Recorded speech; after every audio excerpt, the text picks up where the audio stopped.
All right. Good afternoon. It's 12 o'clock on the dot. So we are going to head and get started. For those of you who just joined or may not know, my name is Christine Woody. I am one of the two food security policy managers at Empower Missouri. Thank you all so much for hopping on this special call. Our normal food security calls are usually the second and fourth Friday of the month. But there has been a lot happening on the federal level that deserves quite a bit of our attention. So we wanted to get this call on the books because we have some very time sensitive and some really detailed action items that need to be taken care of here very soon. So we really appreciate you all being on here. I'm going to let Mallory Rush, our executive director, introduce herself, and then we will go ahead and get started. Hey everyone. As Christine said, my name's Mallory Rush. I'm the AD here at Empower. Great to be with you all as always, although I, of course, wish that it was under better circumstances. So, looking forward to working through this with all of you and talking about what we can do to try to slow it down. Great. Thanks so much, Mallory. If you want to go to the next slide, Lucas, we can just jump right in to just talk a little bit about the program that we're working on and talking about today. So we're really talking about the SNAP program. I would imagine most of you on this call, if not everyone, knows that that's the Supplemental Nutrition Assistance Program. It is the largest and most wide-reaching federal nutrition program in our country. Over 42 million people participate in SNAP every month. In Missouri alone, that's over 600,000 people.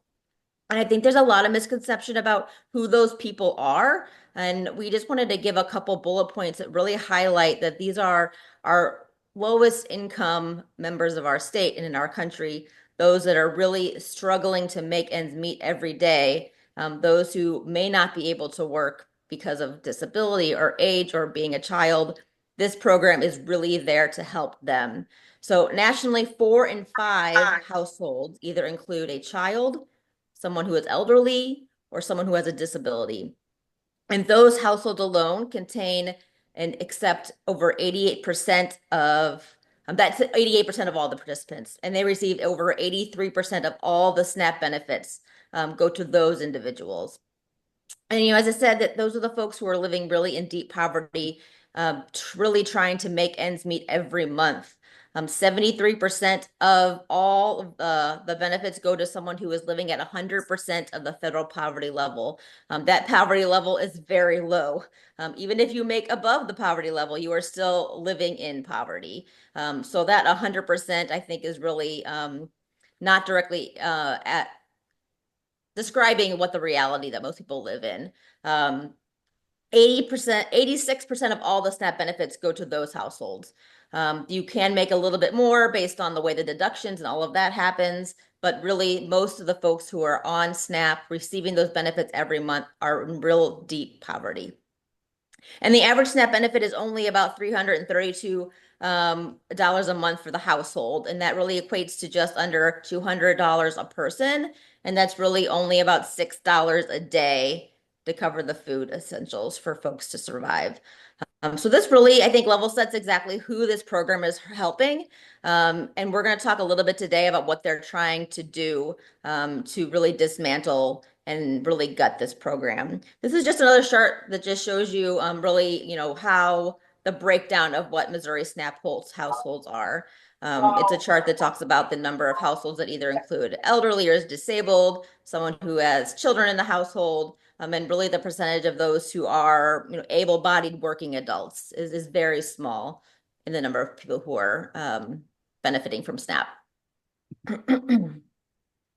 All right, so let's just jump right into some of the proposed changes that's happening up right on the federal level. First, we're going to talk a little bit about kind of where we are and how we got to this conversation into this place today. So the way the federal budgeting process works is back in February, the House Budget Committee, they approved what they wanted for their budget plan. And what that plan included was asking each of the House committees that oversees different aspects of the federal government to find a certain amount of money and a certain amount of spending that they would need to cut from each one of their programs. They asked the House Agriculture Committee, which is the committee that oversees the funding for SNAP because SNAP is under agriculture. They asked the House Agriculture Committee to make cuts in the amount of $230 billion, B with a B. That was a lot of money. And we, tried to figure out what that could all be. I mean, SNAP is the biggest budget in the Agriculture Committee, so we knew a lot of it was going to probably come from the SNAP program. So then the House Agriculture Committee put out their budget and laid out where they saw the cuts should be coming from. And not only did they reach $230 billion in cuts, the cuts that they proposed were actually about 300 billion. So more than they were required to cut, they tried to cut. On May 14th, the House Agriculture Committee did pass that budget with a vote of 29 to 25. That was along party lines. But that is only really one step in the whole process of getting this to become reality on our federal level. The next step from passing the House Agriculture Committee is then going to the full House Budget Committee. And all of this is happening very, very fast. The House Budget Committee originally did not pass the budget. They have been working all weekend to kind of go back and forth. But then late last night, the House Budget Committee did pass this legislation, which included the House Agriculture Committee's cuts by a vote of 17 to 16. That again was on party lines.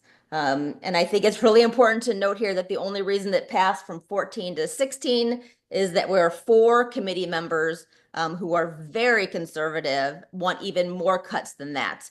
But the negotiators went through all weekend and were able to get them to vote present, not no. So they all voted present, which meant the final vote was 17 to 16, and that is where we are today.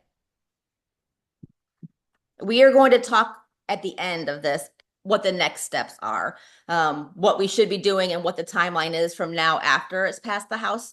But that's where we are standing right here today on Monday, Monday the 19th. So now we're going to actually go through and just talk to you and kind of lay out specifically what is being proposed in those budget cuts. I think the biggest and most expansive challenge that the state itself is going to have if this does get passed is that they are really working on shifting the cost of SNAP to the states.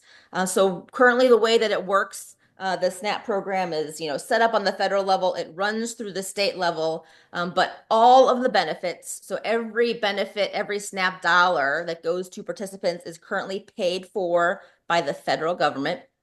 The administration of the program is currently split 50-50. So 50% of the costs come from the state, 50% of the administrative costs come from the feds. What they are proposing in this budget is that immediately upon passage and signature, the states would become responsible for 75% of the administrative costs, while the feds would only need to pay 25% of the administrative cost. That alone is going to be a huge cost. That's going to be a huge burden for the state to come up with that immediately upon passage. But the second piece to this is even worse. So as I said, currently the feds cover 100% of the benefits, and what they are proposing, which would be starting in the year of 2028. So they are graciously going to give a few years to states to get this figured out. But they are going to make a cost share burden go from 0% to either 5 to 25% based on the state's error rate.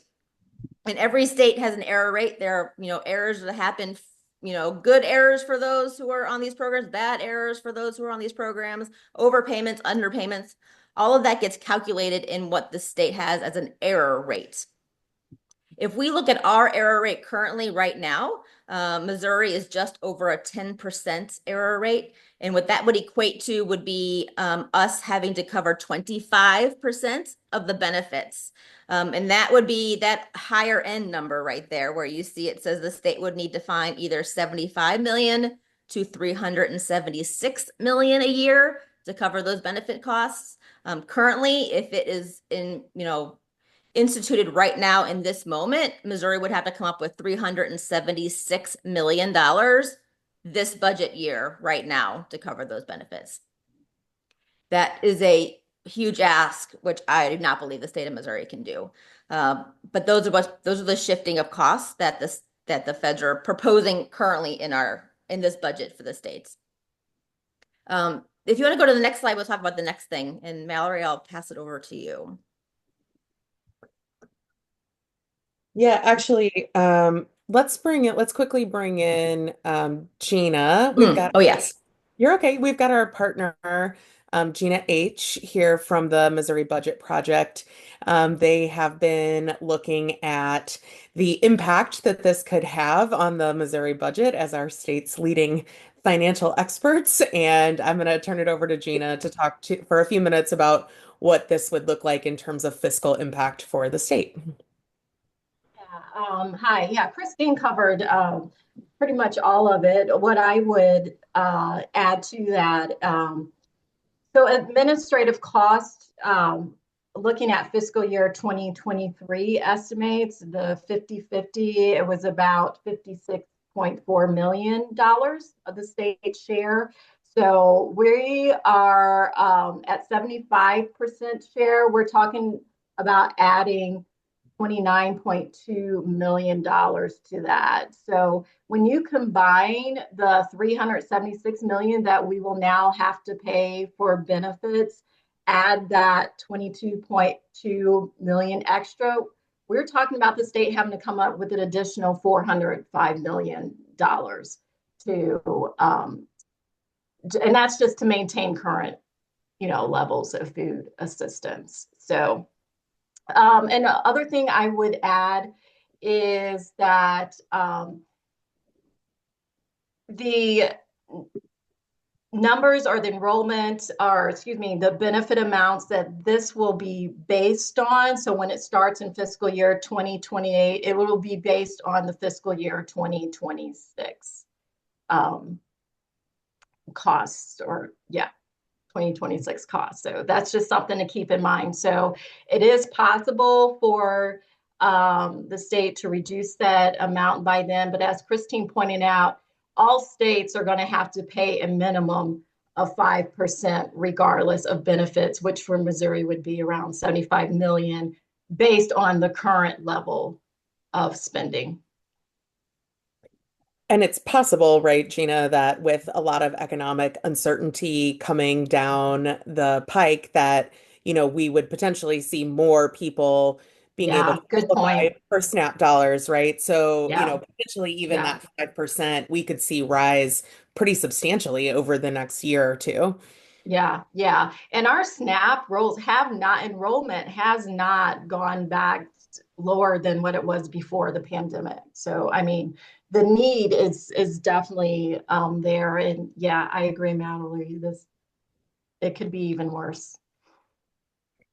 And do you have any sense of like where the state, I know it's super early and we haven't had any obviously formal conversations with the state yet, but do we have any sense of, where the state might look to make cuts in order to make room to cover these new immense costs being shifted onto the state? I have no idea. As many of you may know, we are already, the state has been for the past couple of years at least, been spending more on our budget and programs than the amount of revenue the state is bringing in. And that saving is expected to run out within the next couple of years as an estimate. On top of that, we just passed a huge tax cut that's going to be another big hit to the state budget. So, yeah, I really don't know where the state would be able to get this money. They're also talking about cuts to Medicaid with this proposal. So the state would then have to come up with more funds for that as well. And with Medicaid, the way that law is written in Missouri, we are required to provide mental health care assistance to folks who are eligible. So Yeah, I have no idea. I really don't. Yeah. And, it's interesting in the hearing on Sunday night, last Sunday night, um, that the question actually came up during the committee hearing of, well, what happens if states can't afford the costs that are being shifted onto the state? And no one in the room really seemed to have an answer for that. I think the expectation is just that the states are going to figure it out. But I think that, it's possible that we see a lot of resistance to that at our state government level. SNAP is not traditionally been a super popular program amongst Missouri legislators. And so, I think if this proposal does end up going through, this presentation and today's notes are really focused on, what can we do to try to mitigate this or stop this at the federal level. But if it does go through, I do think we are just going to have to do a ton of work here in the state over the next couple of years to get more buy-in from legislators for the importance of SNAP because we're talking about a program that impacts one out of every 10 Missourians, right? Like this is a huge amount of people who are on this program who are going to be really hurt if Missouri doesn't figure it out. So something to keep in mind as we move forward here. So I'm going to talk a little bit about the other parts of this proposal. But first, I want to explain a little bit about how this plan is really something of an evil genius level concoction because, the more that we've been reading and talking with folks and sort of trying to understand how exactly this would work. This is the chain reaction that we think is most likely to happen. So, in sort of this first phase, there's an immediate cut in federal support for administrative costs. And we think that it's really likely that states are then going to work to shrink their administrative costs, right? So they've been getting 50% of the costs from the federal government. Now they can only get 25. So they may try to cut staff, skip tech upgrades, do whatever they can to make that administrative budget as small as possible. Now, we here in Missouri know that, the budget isn't actually even adequate as it is right now. We've covered recently, I know a lot of you on the call are pretty close followers of our work here, but we just got a court order in the case, the SNAP benefits case that we are one of the plaintiffs in which the judge stated very clearly that, the state is out of compliance with federal guidelines. The program is not being appropriately administered. People are still waiting an hour on hold or getting bumped off the line in order to complete their federally mandated SNAP interview. The state is still in a place where on a monthly basis, it's denying 50% of SNAP applicants because they're not able to get through the call center. So we don't really have any room in Missouri to make cuts to our administrative budget. That doesn't mean that they won't try to do it anyway. And we think this will happen in a lot of states, right? And so then we can see that once those administrative costs are cut, error rates will rise substantially. I looked at some data over the weekend that shows that error rates really vary wildly from year to year in every state. I looked at a table that had 20 years of error rate data from all of the states, and almost every state had a year or two where they had a very low error rate, 2%, 3%, 4%. And also, almost every state had a few years where their error rate was very high, 15%, 20%, like pretty substantial error rates. And those can bounce around like crazy. It's not a thing where you see states have a specific trend line, right? Policies are changing all the time for SNAP. States have to constantly be re-educating their staff on those things so that they're calculating the correct benefit amount. So, we really do need those administrative costs to stay where they are, if not add more administrative costs to reduce errors. But when we take away those administrative supports, we can expect that the error rates are going to rise. And then states will be forced into a higher error bracket. So they will then have to pay a higher percentage of benefits. So, it's honestly sort of a brilliant plan. It's just awful. And the fact that this error rate would be looked at on an annual basis and the state share would have to be recalculated. It would be very, very hard for states to budget around that sort of a fluctuation. And so we think this is going to be highly problematic to shift so much of the cost burden to the states. A few other things that the bill proposes. So one is an expansion of work requirements. Empower Missouri, Missouri Budget Project, a lot of other partners in the state have consistently spoken out against work requirements, both in their current form and in proposals that have come up at the state level to expand work requirements. There are just decades worth of data that show that work requirements don't do anything. They don't increase employment or earnings. They really ignore people's ability to get jobs and like look at the community that they are in to understand like if the jobs are actually available in those markets for people to get, or if they are living in a county or in a part of the state or the country where there are just not good employment opportunities. It largely does not take that into consideration. And we know that, and this is not just like a feeling, right? The data shows that the primary impact of work requirements is just taking away food assistance from people who are already struggling to meet their basic needs.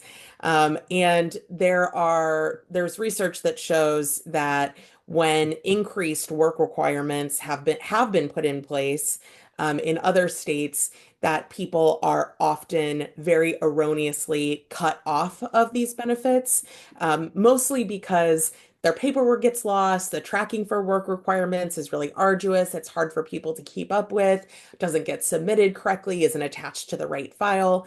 And so it really is going to, it already has a negative impact on folks, and the expansions that they are proposing are going to make things a lot worse, not better. So the two largest categories of people who would be impacted by the expansion of work requirements are older adults, aged 55 through 64, who are not currently subject to the rule. So the current rule is just, sorry to back up for a second. Adults who are aged 18 through 54 without children in their household can only get 3 months of SNAP benefits in a 3-year period unless they show compliance with the 20-hour per week work requirement, or they prove that they have an exemption, like a disability, right? So normally this has been like a pretty narrow window of people that this applies to.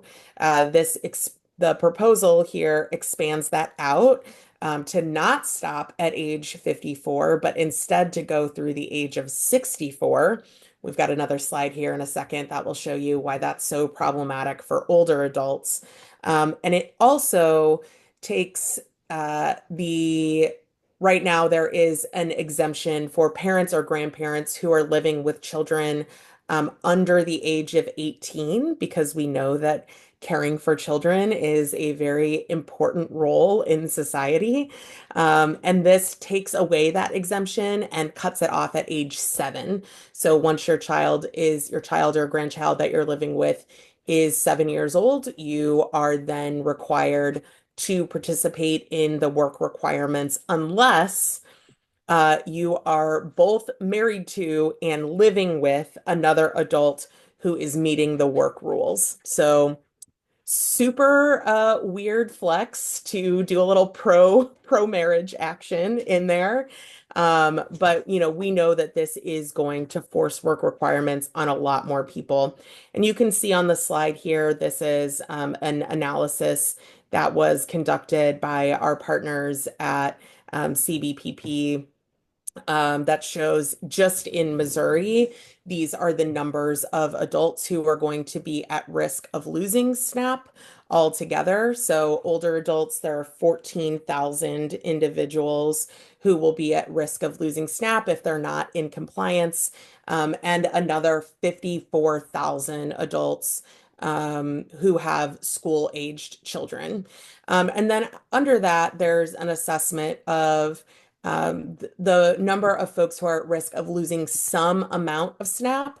So this is looking at then the full household because we know, and as we've talked about many times before, just because SNAP benefits are cut for some people in the household, it doesn't mean that when those folks have dinner, they're gonna sit in another room and not eat with the rest of the family. What it really means is that everyone in the family is just going to have less food to go around.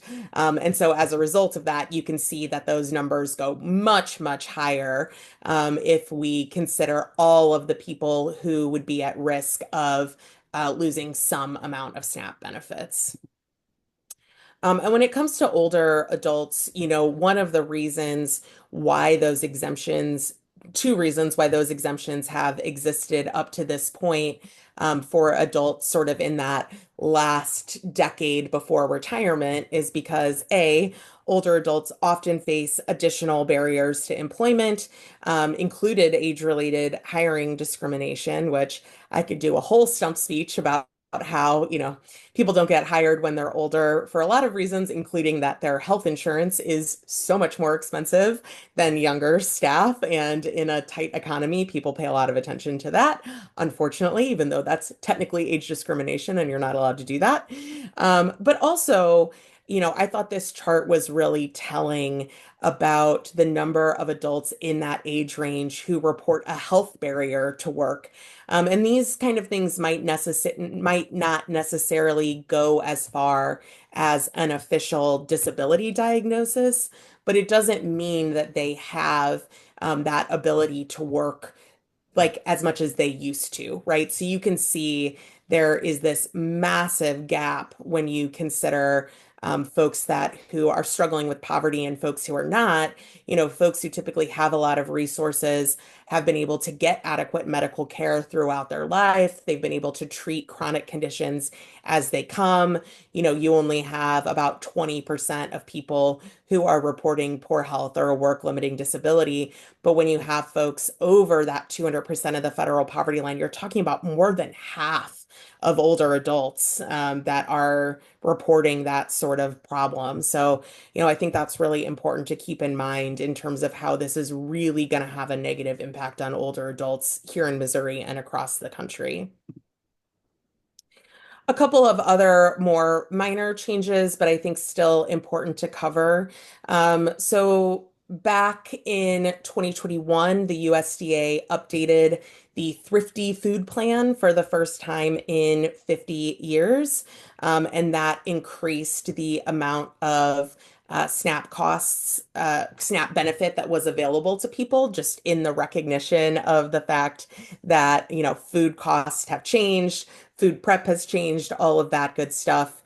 And the proposal would prohibit the USDA from making future increases to the cost of the Thrifty Food Plan. We actually know that SNAP allotments are already too low, even with the recent increase. Nationally, a modest priced meal costs almost 20% more than the SNAP benefit. And there's actually a county by county level assessment that is available to look at the food prices at the county level versus the amount of SNAP benefit. And there are some counties in Missouri, particularly around our urban centers, that have average meal costs that are up to almost 40% higher than the SNAP benefit. So I pulled in a screenshot. We can certainly share the link to this map tool if people want to look at county specific information. But essentially, the darker the county is, the higher the discrepancy is. And so you can see there's a lot of discrepancy here in the St. Louis metro, here in the Kansas City metro, in mid-Missouri, and then down here around Greene County and Springfield also. The bill would also eliminate the SNAP nutrition education program. So currently, Missouri is receiving about $11 million a year to run programming to support SNAP families, families who are receiving SNAP with nutrition resources and services, helping to teach them how to make the most out of their SNAP dollars, talking about healthy cooking at home. There's always so much criticism that comes on families receiving SNAP for eating prepared foods and things like that. This is exactly the program that is designed to say, like, okay, if you can get like, some chicken breasts and some beans and some rice, like, here's a great way to make a really delicious meal that your whole family will eat. That will be cut entirely.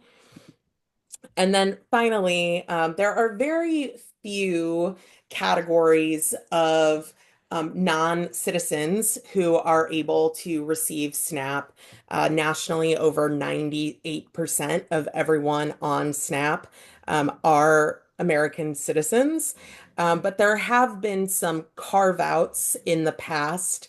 And you can see that list over here under current law. So, immigrants who have been granted asylum or refugee status, folks from places like Cuba and Haiti, humanitarian parolees. There's a few very small, limited groups of folks who have qualified for SNAP, and that would be eliminated under this bill as well. And so the numbers show that this here in Missouri would harm about 10,000 refugees across the state of Missouri who are living in the state and currently qualify for SNAP.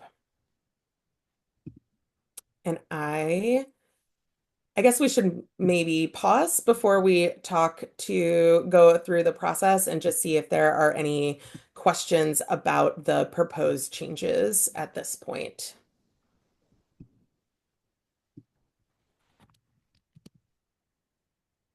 There's a question in the chat about if we'll be sharing the PowerPoint. Yes, we will send it out to everyone who registered for the call.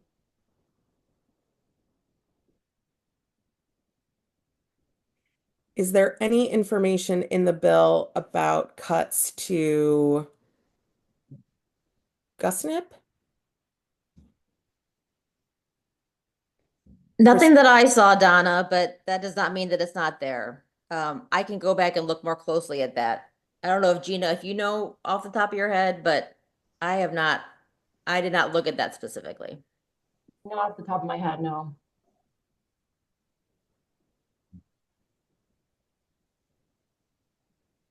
The bill is 97 pages long, I will tell you. So it's possible we missed it. We'll take another pass.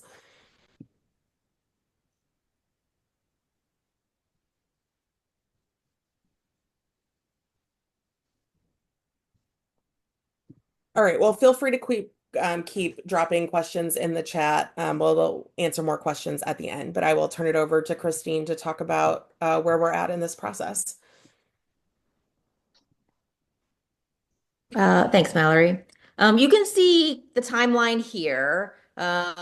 These last week or so, things have been moving much quicker. The House, they want to get a full vote on the House by Memorial Day. So by the end of this week, they are hopeful to get it to the floor of the House and to get it passed to that chamber and moved over to the Senate.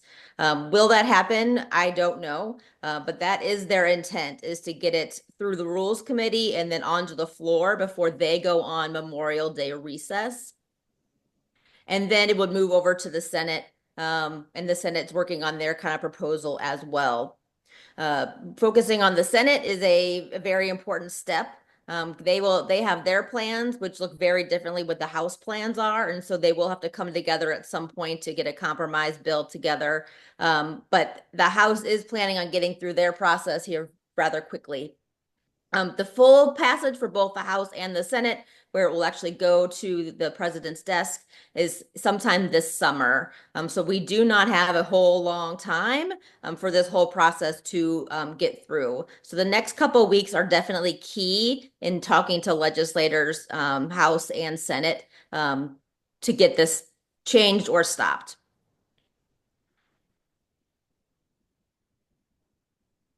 And this is just kind of just a four phase of advocacy. It's kind of what I talked about in the timeline, right? So we are in this process of working on the House side still. It is through the House Budget Committee. It is through the main budget committee. It will be going to the full House very soon. So reaching out to House members as soon as possible is very important. The next step would be then do a similar thing to the Senate, moving over to focus on the Senate to really talk to our senators about the concern that we have about this bill to harm folks on SNAP as well as the state of Missouri.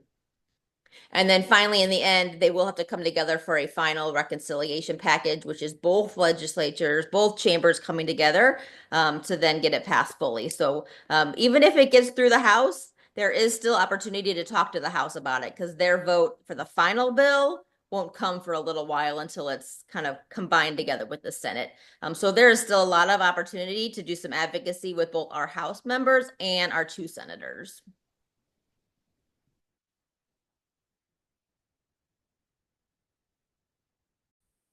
Sorry. And that takes us to how you can help. So we have a sign-on letter that we are going to drop in the chat for uh, all Missourians, both organizations and individuals who are opposed to these cuts.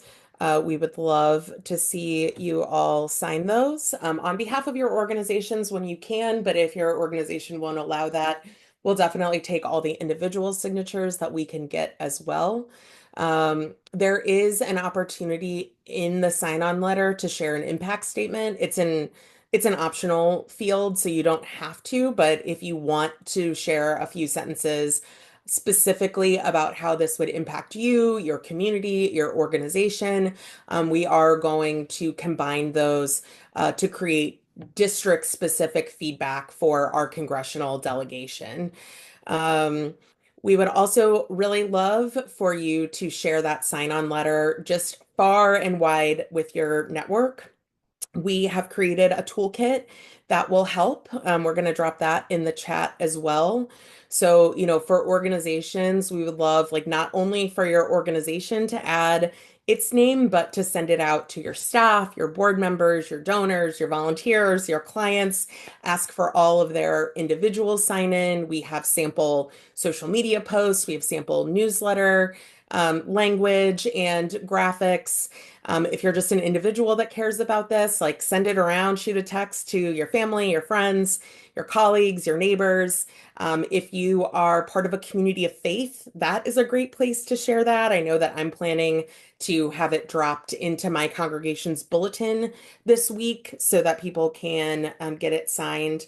So, please do share this around. This is an opportunity to build as much opposition as we can. We are also going to share, in addition to this sign-on letter, there are opportunities to reach out to your congressperson and your senator directly. We are going to drop a link in the chat. Our partners at FRAC, the Food Research Action Council. I never know what the C stands for and things. There's too many good options. But anyway, they have a call to action right now that if you put in your name and address, we'll send it directly to your specific congressperson and your senator. So we will drop that as well. We think it's important both for their offices to get flooded with individual feedback, but also for them to see it sort of all compiled in one place.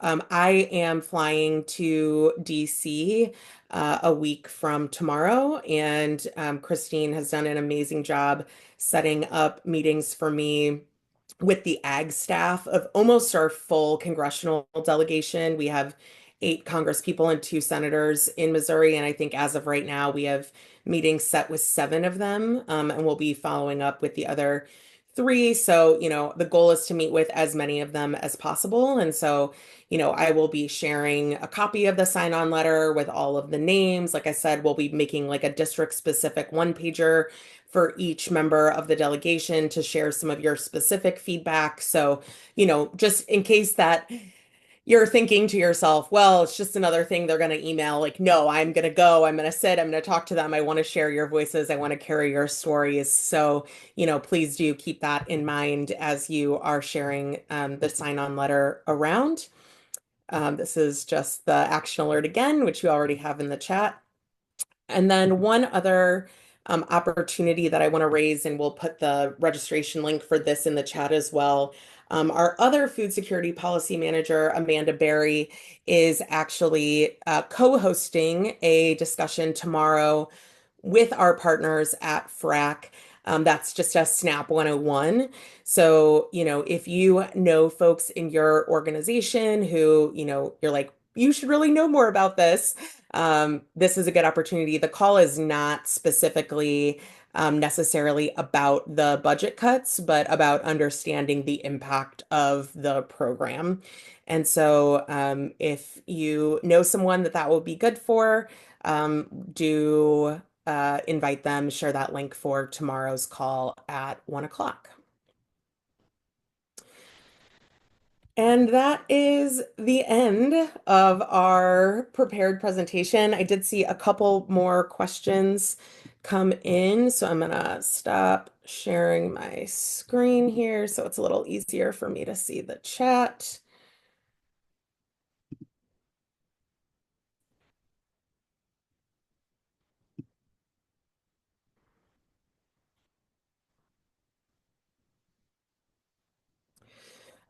Trina has a question in the chat. What about cascading impacts into other nutrition programs for seniors, children, etc.? Is that a concern? Can you say a little more about what you're imagining there, Trina? Sure. So I was just wondering if anyone started to think about how this could affect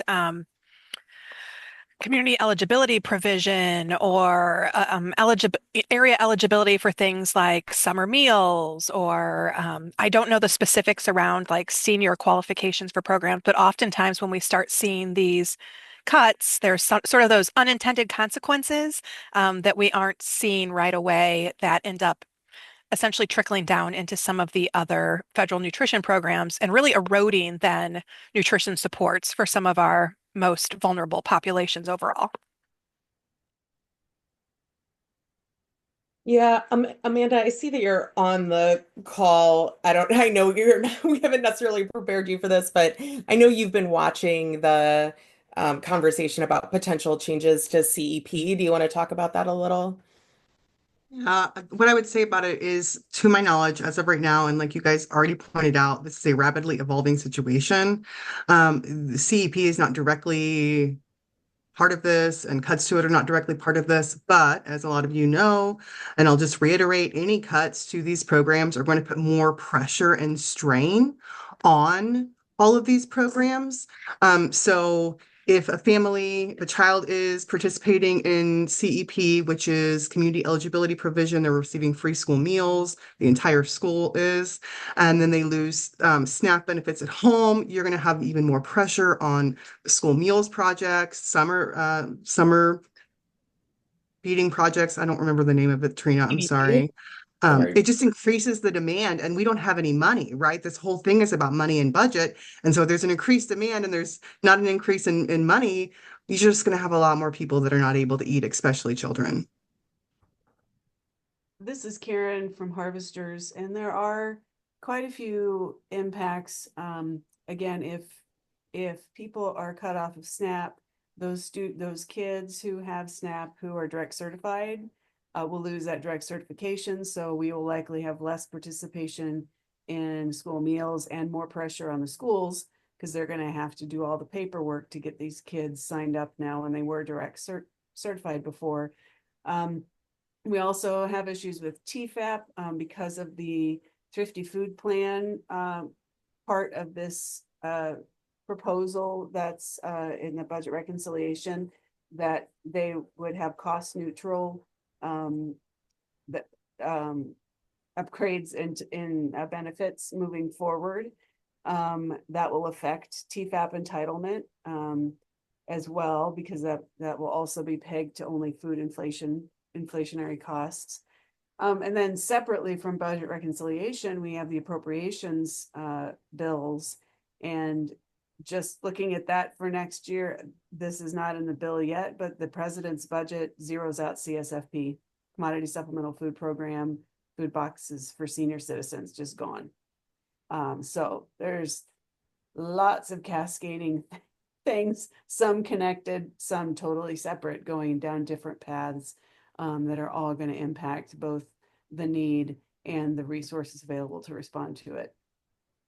Yeah, thanks, Karen. Great points and great information. I'm also seeing in the chat from both Lucas and Christine that yeah, that SNAP eligibility is going to impact lots of things. In addition to school meals, families can also automatically qualify for WIC based on their enrollment in SNAP. So that is then going to create new pressure on WIC enrollment as like a separate process. And same thing with summer EBT.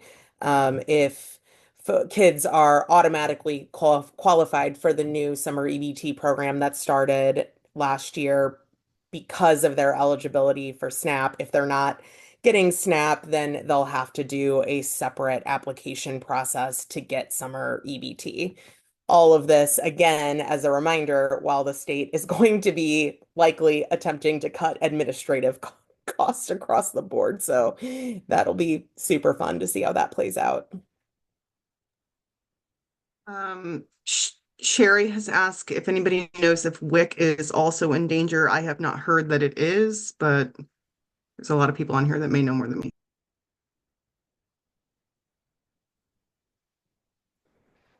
I don't think that in the bill that we've been looking at, there has been any cuts proposed to WIC, but please, if I'm incorrect or there's a different path we're following on WIC, anyone's welcome to speak up.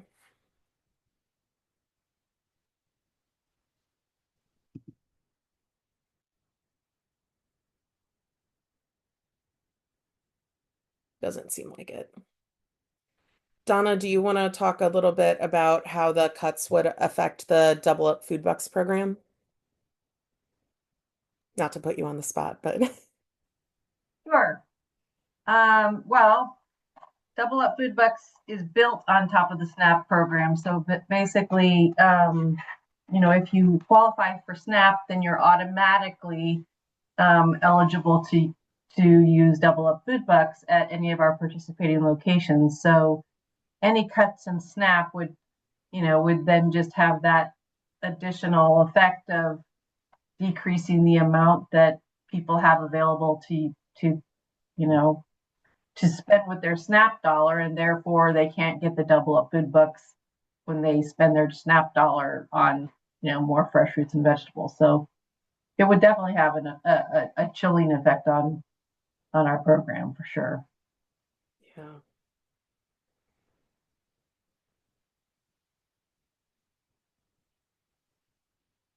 And of course that will affect local growers, because farmers markets are an integral part of our program throughout Kansas and Missouri. So, and our grocery stores buy from local growers as well. So that impact will be felt, all the way down in many ways. Yeah, it does seem like there's going to be a pretty substantial ripple effect that happens here. One thing we didn't include in the presentation today, but we have been reviewing information on, is the impact on grocers. And I know the National Grocers Association has been putting together some really good information, including looking at the counties, and I mean down to just an incredible level of data analysis that's been happening about, like, counties and even specific stores that are expected to be the most hit by this. And I'm sure that it will not surprise you to learn that they are in some of the poorest communities in the state, especially in southeastern Missouri.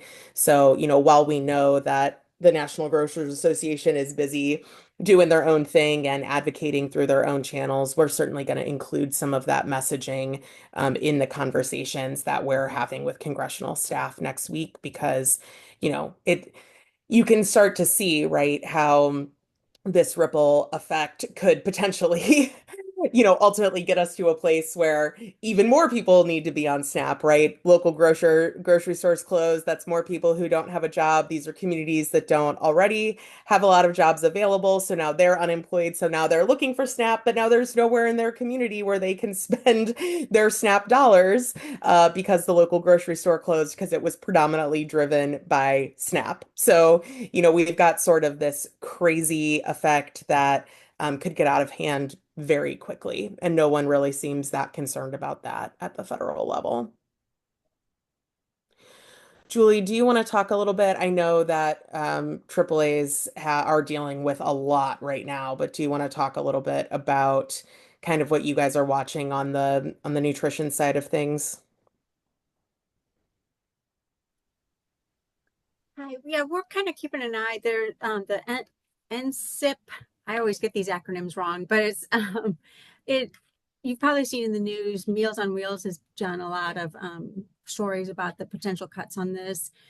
As we've said, it's a evolving situation. On one hand, we hear it's threatened. Another, we're hearing assurances from what was ACL that, oh no, we're not going to cut that. But it's very worrisome that funds like this will get line itemed out. We know the Older Americans Act funds that supports the home delivered meals and congregate meals.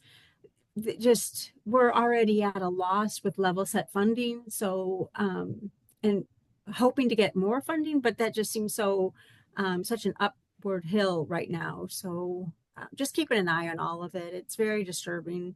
And as you know, that the seniors are impacted so hard, especially in rural communities.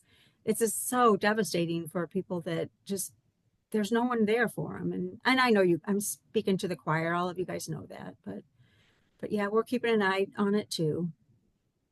Yeah, thanks, Julie. And that makes me feel like it's a good opportunity to remind folks that, for the last year or so, Empower has been working with a number of folks on this call and a number of other folks in the community just to raise awareness around SNAP eligibility for seniors. And this is sort of like an interesting, like rock and a hard place situation right now, right? Because we want to continue to encourage seniors to enroll in SNAP in case there are cuts to other programs through which they are getting those meals, like Meals on Wheels, like the food boxes, things like that, that are specific to seniors. But at the same time, then we're feeding people into a SNAP system that we know is likely about to go through some upheaval. So something to keep in mind. Let's actually, Christine, do you want to drop the link for the call to action we have for ESAP? One of the things we've been encouraging the state to do for the last year is to fully participate in the waiver program for the Elderly Simplified Application Program that would expand, essentially make it easier for seniors to enroll in the program by simplifying the application for them, and then easier for them to stay on the program long term, given that it only then requires that seniors be reauthorized every 3 years. I believe right now, Christine, correct me if I'm wrong, that Missouri is doing reauthorizations for seniors every 2 years, right? And they could bump that out another year, which, is just going to save time for their staff so they can focus on other things. Seniors almost exclusively live on fixed incomes. They just don't need their income recertified more than every 3 years. So we should take full advantage of that while we can. And Christine says in the chat that 22 states have already implemented this program. Christine, anything else you want to say about that? I know you're our real expert on it. Yeah, no, that's all exactly right. The Department of Social Services could implement that fairly quickly without any need to go to the legislature. They could just ask a USDA to allow them to do that.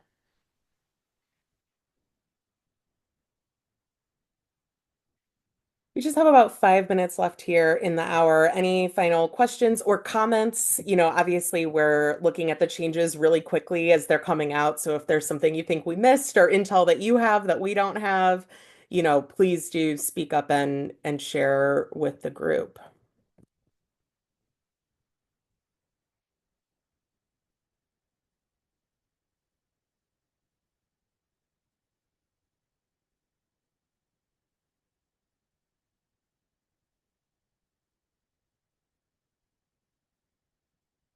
Okay, well, we can wrap up a few minutes early. If anybody has anything they want to chat about, our team will stay around for another 5 minutes. But otherwise, thanks so much for coming and being here. Please do circulate the sign-on letter as widely as you can. We really need all hands on deck to get as much opposition organized on this over the next week as possible. So really appreciate all of us, kind of bonding together to get the word out and get those signatures. So thanks so much and have a good week.